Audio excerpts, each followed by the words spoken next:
Salut la compagnie, c'est Gilles Delors, voilà, ça me siffle dans les oreilles. Pour qui sont ces serpents qui sifflent sous nos têtes? Oui, en fait, on se retrouve pour un nouveau podcast en compagnie de l'endimanché du ciné. Comment vas-tu, Dimitri? Salut! Ça a l'air d'aller très bien, hein, c'est parce que nous allons parler d'un film roumain sorti plus tôt cette année, qui avait été présenté à Cannes en 2019. Un film qui s'intitule... Franchement, ça se déroule aux Canaries. Donc. Et oui, bah, c'est très drôle, parce que le film s'appelle Les Siffleurs, d'où notre intro un peu sifflante. Voilà. Est-ce que c'est canon? Eh bon. Et attention, Les Siffleurs, en version originale, ça s'appelle La Gomera. Et vous allez me dire, c'est quoi ça en roumain et tout? Non, non, non, La Gomera, c'est une île des Canaries. Parce que l'histoire de ce film, réalisé par Corneliu Porumboiu, donc c'est un film roumain, avec un réalisateur roumain, avec des acteurs roumains, Vlad Ivanov, Catrinel Marlon, pour ne citer que cela. C'est un film qui nous raconte l'histoire d'un inspecteur de police un petit peu véreux, hein, à Bucarest, pardon. Un petit peu, hein, mais bon. Voilà, qui s'appelle Cristi. Et Cristi, bah, il part aux îles Canaries pour apprendre la langue, le silbo, c'est la langue sifflée des habitants de cette île, afin de communiquer avec des gangsters sans se faire repérer par la police, sans être sur écoute et tout. Vous allez me dire, mais ok, pourquoi il part aux Canaries pour apprendre cette langue? Bah, tout simplement parce qu'il trempe dans des affaires pas très positives chez lui, et il a besoin donc d'apprendre ce langage pour être discret. Et du coup, c'est surtout qu'il va être très proche d'une femme un peu étrange, qui s'appelle Gilda, qui est l'archétype même de la femme fatale, et on sait pas trop si ça va être son allié ou non pendant tout le film. Pour un vrai, en fait, ce métrage, c'est un thriller, hein, un film noir à l'ancienne, transposé de nos jours. Donc ça, c'est assez rare, hein, pour être signalé. Et, cher Dimitri, qu'as-tu pensé de ce film, du coup, que tu m'as conseillé aussi indirectement, hein? Oui, parce que c'était la première fois, il me semble, que je découvrais un film roumain, donc déjà ça m'intriguait sur le papier, et c'est une agréable surprise. Voilà, c'est l'un des films de ce début d'année qui, quand on le visionne finalement, voilà, on se dit qu'on passe en effet un moment très intéressant, parce que tu l'as dit, il y a vraiment un choc générationnel là-dedans sur lequel on va revenir, qui m'a absolument plu, et ça passe vraiment sur une esthétique particulière, sur des réciprocités entre des personnages, les acteurs même, leur physionomie, leur visage, tout ça, mais vraiment, il y a un sacré boulot derrière, et même si, scénaristiquement, c'est un petit peu plus bateau pour le coup, hein, c'est parce qu'on est sur une île aussi, ça peut tout expliquer, mais franchement, c'est un film pour moi qui a fait mouche, parce que une fois terminé, je me suis rendu compte quand même qu'il avait réussi un sacré pari remporté, donc bravo, j'étais très satisfait, et j'espère que tu l'as bien apprécié aussi. Écoute, c'est un bon film, vraiment. On n'en parlera pas vraiment, parce qu'on va peut-être pas faire de zone spoiler là-dessus, mais j'ai vraiment aimé la conclusion. Là, une belle fin de film, qui est à la fois... on va dire sur l'esthétique et sur le plan du scénario, une belle fin, voilà, sans en dire plus. Et pour moi, ce film, je l'ai aimé sur la mise en scène et sur les références, plus que sur le scénario qui est très, que tu l'as dit, bateau, même si ça se passe pas que sur l'île. Il y a beaucoup de flashbacks, de machins, de trucs. Là aussi, hein, sur le plan de la narration, ça part un peu dans tous les sens. Mais mais ça reste très secondaire, donc c'est pas si grave. Il y a une tentative intéressante, c'est un film qui respire le cinéma. Il y a un côté Tarantino avec des actes où on présente les personnages, par exemple. Et surtout, il y a des références donc à ces films noirs à l'ancienne, même au western. Par exemple, la personnage de la femme fatale qui s'appelle Gilda, ça rappelle un film du même titre, voilà, des années 40, il me semble. Donc là, il y a une claire référence, rien qu'avec le nom. Il y a un moment, un western, ils vont au cinéma, voilà, avec sa collègue policière, le flic qui va au cinéma, il voit La prisonnière du désert, un western culte, et c'est en écho plus tard, il y a des scènes qui font très western, avec ces sifflements, avec des paysages lointains. C'est un hommage ultime, en fait, au cinéma, ce film, tout en nous proposant, on va dire, une intrigue très, très classique de ces films-là. Donc c'est bien, parce que, en plus, ça prend son temps. Voilà, c'est bien aussi. Les acteurs sont plutôt bons. Moi, j'ai beaucoup aimé l'actrice qui fait Gilda, Catrinel Marlon. Elle a une présence Ah ben même l'acteur principal, il est très bon. Hein. Oui, alors il y a des fois, c'est bon, il joue un peu le gars qui est un peu fermé et tout. On sait pas trop, on n'arrive pas trop à sonder ce monsieur. Si ce n'est un moment qu'on voit qu'il a une mère qui est très très bonne, l'actrice qui joue la mère aussi. Ah oui, oui. Elle a un côté, on sent qu'il y a vraiment une rupture en elle. Mais malheureusement, c'est pas assez creusé à son plan familial. Je pense que là, c'est dommage. Vrai. Mais alors, voilà, on gravite avec une farandole, une chorale de personnages qui sont parfois un petit peu expédié, c'est vrai, mais intéressant. Et alors, au-delà du cinéma et de la mise en scène, il y a aussi un jeu sur le langage. J'adore ces films qui nous font naviguer d'une langue à l'autre. Un petit peu comme Inglourious Basterds de Quentin Tarantino. Quand tu verras, tu vas adorer, parce que ça parle allemand, français, anglais, italien. Bah là, c'est quasi pareil. T'as donc le roumain, déjà une belle langue. Hein. Franchement, j'adore entendre le roumain. Il y a même des mots français qui traînent dedans, c'est très drôle. Il y a donc, c'est marrant. Il y a le roumain, il y a un peu d'anglais, surtout de l'espagnol, voilà. Et même, alors vous allez me dire du français, oui, parce qu'il y a un moment, il y a une chanson d'un opéra d'Offenbach qui revient souvent. Et à un moment, tu as un personnage qui se met à le chanter en français. Ça, d'ailleurs, ça annonce une scène un peu plus dark et tout, j'aime beaucoup ça. Et tiens, puisqu'on en est aux références cinématographiques, il y a même un pastiche du film Psychose. Oui, voilà. C'est un film qui est un hommage au cinéma. Après, ça a ses limites, hein, ce genre de film. Malheureusement, c'est que à force de faire des références, des codes et des hommages à certains films, à certains genres de cinéma, à un moment, j'ai un peu l'impression qu'il se perd dans la narration et dans l'intrigue. Voilà. Disons que ça reste malheureusement un film mineur par cette qualité défaut un peu, c'est ça. Hein. Ouais.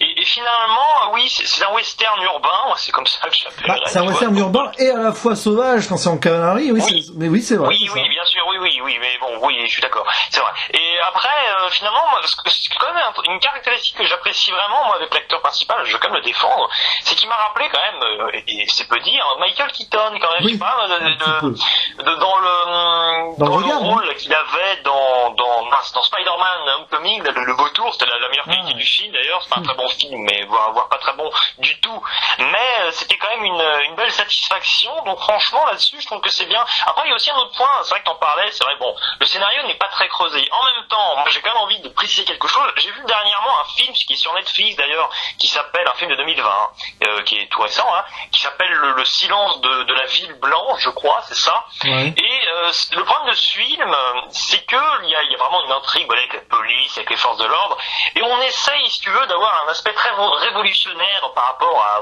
ce qui est un peu de cliché, c'est-à-dire on peut mener l'enquête, mais voilà, corruption, tout ça, qu'est-ce qui se passe? Ici, c'est vrai, bon, je vais pas dire qu'on est en plein dans le cliché, on a quelque chose de très classique, mais en même temps, je trouve que ça a le don de beaucoup moins nous perdre, de beaucoup plus se concentrer sur ce que tu disais, c'est-à-dire le langage, mais plus globalement sur la bande son, c'est-à-dire que oui, tu parles d'opéra, alors j'ai vu la bande-annonce aussi l'année dernière, mais j'ai pas vu le film, hein, du film de Besson, Anna, ça avait l'air d'un peu le même délire, je sais pas... voilà. Oui, non, mais après j'ai pas vu le film, hein, mais de la bande-annonce, ça avait l'air sympa pour cela, en tout cas, parce que... Et finalement, je trouve que c'est un film d'ambiance, quoi, mais vraiment, un très bon film d'ambiance. Ah oui, c'est un film qui travaille son esthétique aussi, alors c'est pas de la révolution au niveau de la mise en scène, mais on joue justement sur le langage, on joue aussi sur les sifflements, parce que quand je parlais de langage, on a toutes les langues, on en a même une qu'on découvre, et elle est folle cette langue, parce que ils arrivent à parler en sifflant. Je sais pas si les acteurs sifflent vraiment d'ailleurs, mais il y a un travail, on arrive même à comprendre des mots différents, parce que ça nous est vraiment expliqué. C'est assez, moi j'ai trouvé ça passionnant, là, le langage sifflé et tout. Oui, c'est vrai, une explication qui, dans certains films, pourrait nous paraître très longue, très inintéressante. Alors ici, on sent en même temps que le personnage est tellement à la ramasse principale là-dessus, qu'on a envie de l'accompagner, et on a envie, vraiment de l'aider dans sa quête, tout simplement, linguistique, hein. Mais c'est ça qui est drôle, parce qu'on sort même de l'intrigue de corruption, de faux monnaies, de faux d'argent. Voilà. Je t'avoue, je me souviens même plus de l'intrigue principale, c'est dire, avec plein de personnages, etc., trahison, faux semblants, tout ce qu'on veut. On suit juste le périple d'un homme qui a l'air paumé quand même. On voit qu'il fait pas ça par plaisir, hein. Il y a ce problème familial sous-jacent, tout ça, clairement. Mais il est dans un nid de vipères, et on va suivre quand même sa quête pour faire du mieux qu'il peut, et avec cette femme, la Gilda, on sent qu'il a un peu épris d'elle, mais voilà, il y a un gros mystère autour de cette relation-là d'ailleurs. Ouais. C'est un film qui joue sur les non-dits d'ailleurs souvent, d'où les sifflements. Bien sûr. Et au final, l'intrigue, on s'en fiche, mais quand même, il y a un petit truc incomplet quand t'arrives avant donc la fin, avant le grand final là. À un moment, tu te dis il y a une petite baston où ils se tirent dessus. D'ailleurs, dans un décor de cinéma, je crois, ça c'est drôle. Et puis après, à la toute fin, c'est intéressant. Il y a une scène qui se passe dans une sorte d'hôpital, sans en dire plus. Et il y a même un film de gangster qui joue à la télé. Vraiment, les références, elles sont partout, quoi. Mais du coup, on en oublie. Peut-être que, c'est ça, on en oublie quand même le nœud de l'intrigue. Et sur un thriller, film noir, c'est un poil dommage quand même. Après, visuellement, il est quand même un petit peu marquant. C'est-à-dire qu'il y a une affiche toute rouge, d'ailleurs. Belle l'affiche. C'est très belle l'affiche du film. Très belle l'affiche, et il y a un plan quand même, vers la fin, je vais pas le spoiler parce que là, ça sera terrible, mais où finalement, la couleur rouge est reprise, et franchement, ça donne une ampleur quand même au film, même si, encore une fois, ça en fait pas un film majeur pour autant, mais disons, dans la catégorie des films mineurs, qui sont souvent majoritaires, il reste malgré tout en haut du panier. Je sais pas ce que t'en penses, mais il est un peu entre deux catégories, c'est-à-dire entre le très bon film et le film, qui peut limite paraître un petit peu très incomplet, c'est un peu ce que tu disais, quoi. C'est ça, exactement, oui. Et puis on est content, et on sera d'accord d'ailleurs de le dire, qu'on a découvert le cinéma roumain ainsi, parce que moi j'ai pas de souvenir. Alors, peut-être que j'en ai vu des films roumains, mais alors là de suite ça ne revient pas. Et alors je sais pas si c'est une esthétique propre au cinéma roumain, mais ça donne envie d'en voir d'autres. En tout cas, Corneliu Porumboiu, c'est son 4e long métrage apparemment, et il a l'air d'avoir une vraie touche. Donc ça donne envie d'en voir d'autres, par exemple. C'est comme un film de réalisateur aussi, c'est vrai. C'est un film de réalisateur. Il a fait beaucoup de documentaires aussi d'ailleurs. Donc c'est quelqu'un qui sait manier. C'est marrant ça. Ouais, mais sait manier les choses, et voilà. Des choses à suivre. Alors ça, c'est un film que nous n'avons pas découvert sur Netflix. C'est grâce au Masque et la Plume, c'est ça que tu... Oui, c'est ça, absolument, oui, parce que j'écoute le Masque et la Plume, et puis je me suis dit, tiens, il parle de ce film, qu'il l'ait descendu ou pas, j'avoue, je ne sais plus. Mais en ayant écouté globalement la petite histoire, le petit pitch, je me suis dit, ah oui, c'est intéressant. Et puis oui, quand même, pour les personnages féminins, c'est vrai qu'ils sont très sous-exploités. C'est pas ça, mais ils sont juste en retrait, c'est dans le film. Mais en même temps, je trouve que c'est Gilda. Oui, Gilda, elle est bien en avant quand même. C'est la femme fatale, mais en même temps, c'est un peu plus que ça. C'est pas juste un stéréotype sur pattes. Et je trouve que la fin, justement, va vraiment essayer de lui faire prendre une autre dimension, tout en restant personnage secondaire. Cliché contre cliché, ce film, et c'est ça qui est intéressant. Et c'est ce qui rend d'ailleurs l'actrice, moi je trouve vraiment petite révélation pour moi, Catherine Marlon, en tout cas. Elle a la classe en plus. Elle a une classe à l'ancienne en plus dans ce film, donc j'aime beaucoup. Voilà. Un petit coup de cœur. Alors c'est pour ça qu'à côté, Christy, Vlad Ivanov, il joue bien, mais voilà. Moi je trouve qu'il joue bien quand même. Oui, il joue pas mal, c'est vrai. D'ailleurs, c'est marrant parce que tu me disais il y a pas longtemps, il faudrait un jour faire un débat sur les films finalement qui sont, souvent les films qu'on apprécie le plus, c'est ceux qui jouent un peu avec la temporalité, pas avec la temporalité, pardon, avec le temps, tu vois, les époques plus. Oui. Et là, c'est un peu ça quand même dans l'idée, tu vois. Oui, on est hors du temps, ça se passe dans les années 2010, on le peut imaginer. Mais il n'y a rien qui empêcherait ce film de se dérouler dans les années 60, 70, 50, 80, clairement. C'est ça, exactement, film intemporel. Voilà, à part l'utilisation de téléphone, et encore, ils utilisent à un moment des vieux téléphones, c'est pas au début des années 2000, cette histoire. Oui. Donc, mais bon, en tout cas, voilà une belle découverte. C'est un film, ce confinement a du bon parce qu'il nous fait nous intéresser à des films. Franchement, on n'aurait jamais regardé ce film sinon. Je suis même pas sûr qu'il ait été vraiment bien distribué en France. Ah non, il était très mal distribué. Moi, si je te dis, c'est parce que le Masque et la Plume en a parlé. Il est sorti le 8 janvier, et mais je suis même pas sûr qu'il était à mon petit cinéma. Mais bon, en tout cas, au moins, on n'est pas passé à côté. Et après avoir découvert un film turc dont nous avons parlé récemment, nous avons découvert ce film roumain. D'ailleurs, si vous voulez notre avis sur le fameux film turc de Netflix dont tout le monde a parlé, vous n'allez pas être déçus, c'est déjà publié. Mais voilà, donc Les Siffleurs, c'est un oui pour nous. Moi, c'est un petit oui, c'est un grand oui. Enfin, un grand oui. Voilà, tu le fais bien.